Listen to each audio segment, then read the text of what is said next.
vous avez participé aux Olympiades de la chimie.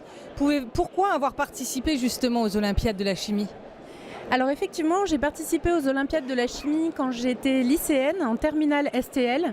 Donc pour moi, la chimie, j'aimais ça depuis le lycée. J'avais déjà à cette époque-là prévu de faire un bac technologique STL. Donc j'ai participé aux Olympiades de la chimie pour avoir une autre vision de la chimie en dehors de ce qu'on apprend en cours, les réactions, les équations, d'avoir une application sur le monde du travail. Donc à l'époque, c'était sur le thème chimie et beauté. Ça m'a permis d'avoir cette vue-là.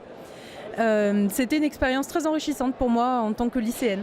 Et quel en a été le résultat justement? Donc j'ai participé aux Olympiades régionales dans mon académie. Ensuite j'ai pu participer aux Olympiades nationales et j'ai été primée 3 fois, 2 fois en première place STL en prix de manipulation et en prix d'entretien et une fois en deuxième place en prix écrit. Félicitations. Et pouvez-vous nous expliquer votre parcours professionnel? Oui, bien sûr. Donc à la suite de mon bac STL, je voulais faire un métier très appliqué à l'industrie. Donc j'ai choisi de faire un BTS chimiste. À la suite de ce BTS chimiste, je voulais avoir un métier un petit peu plus évolué que ce que me permettait de faire un BTS chimiste. Donc quelque chose avec un peu plus de profondeur et plus de responsabilité. Donc j'ai poursuivi mes études, j'ai fait une classe préparatoire ATS à Valenciennes, ce qui m'a permis d'intégrer l'école de chimie de Montpellier où j'ai eu mon diplôme d'ingénieur. Très bien, félicitations une nouvelle fois. Et entre formation académique et la vie en entreprise, quelles sont les compétences clés et pourquoi avoir été pris au contact des entreprises? Alors lors de mes études d'ingénieur, effectivement, et mes études précédentes, j'ai eu toutes les compétences scientifiques, le raisonnement scientifique, les bases de la chimie et toutes les compétences de base.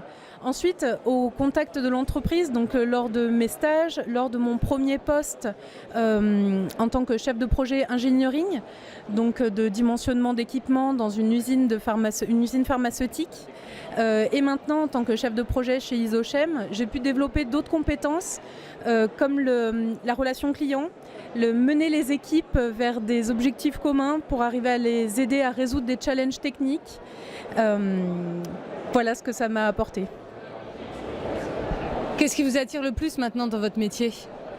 Dans mon métier, c'est de savoir exactement ce qu'on va fabriquer et de trouver les moyens pour le fabriquer selon les contraintes qu'on nous a données. Donc de prendre en compte toutes les contraintes, que ce soit des contraintes industrielles, réglementaires ou économiques, ou des contraintes de gestion de projet vis-à-vis de nos clients, de gérer les délais, de gérer les prix de production, de gérer nos impératifs de communication en interne, d'amener les gens vers cet objectif-là.